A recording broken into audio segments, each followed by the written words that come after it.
பிரியமானவர்களே, ஏசாயா 1வது அதிகாரம் 6வது வசனத்திலே, உள்ளங்கால் தொடங்கி உச்சந்தலை மட்டும் அதிலே சுகமே இல்லை, அது காயமும் வீக்கமும் நொதிக்கிற ரணமும் உள்ளது, அது பிதுக்கப்படாமலும் கட்டப்படாமலும் எண்ணெயினால் ஆற்றப்படாமலும் இருக்கிறது.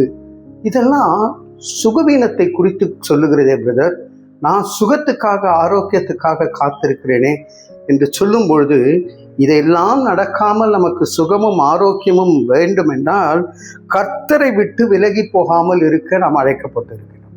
அதற்கு முன்பதாக 2 வசனத்துக்கு முன்பதாக பார்க்கும்பொழுது, கர்த்தரை விட்டு இஸ்ரவேல் மக்கள் விலகி போகும்பொழுது இப்படிப்பட்ட வாதைகள் துன்பங்கள் ஏற்படுகின்றதை நாம் காண முடியும் பிரியமானவர்களே. ஆனால் கர்த்தரையோடு நெருங்கி வாசம் பண்ணும் பொழுது உச்சம் தலையிலிருந்து உள்ளங்கால் மட்டுமாய் ஆண்டவர் சுகத்தை அளிக்கின்றவராய் இருக்கிறார். அது மாத்திரமல்ல, அதிலே காயமும் வீக்கமும் கட்டப்படுகின்றதாய் இருக்கின்றது.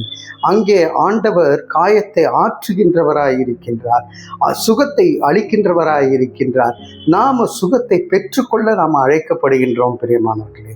இந்த காலகட்டங்களிலே பல்வேறு விதமான நோய்களும் திடீர் என்று வருகின்ற சுகவீனமும் நம்மை தாக்குகின்றதாய் இருக்கிறது.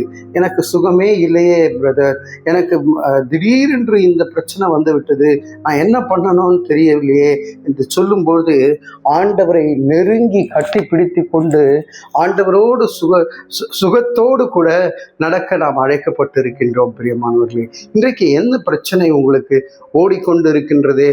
எனக்கு இந்த பிரச்சனையில நான் சிக்கி இருக்கிறேன், இந்த சுகம் இல்லாமல் நான் இருக்கின்றேன், இந்த ஆறுதல் அடையாமல் நான் இருக்கிறேன், இந்த காயம் கட்டப்படாமல் நான் இருக்கின்றேன், இது என் தலையின் மீது என்னை அபிஷேகம் வேண்டும் என்று நாம் காத்திருப்போமே. ஆனால் கர்த்தர் காத்திருக்கிறவர்களுக்கு பலன் கொடுக்கின்றவராயிருக்கிறார்.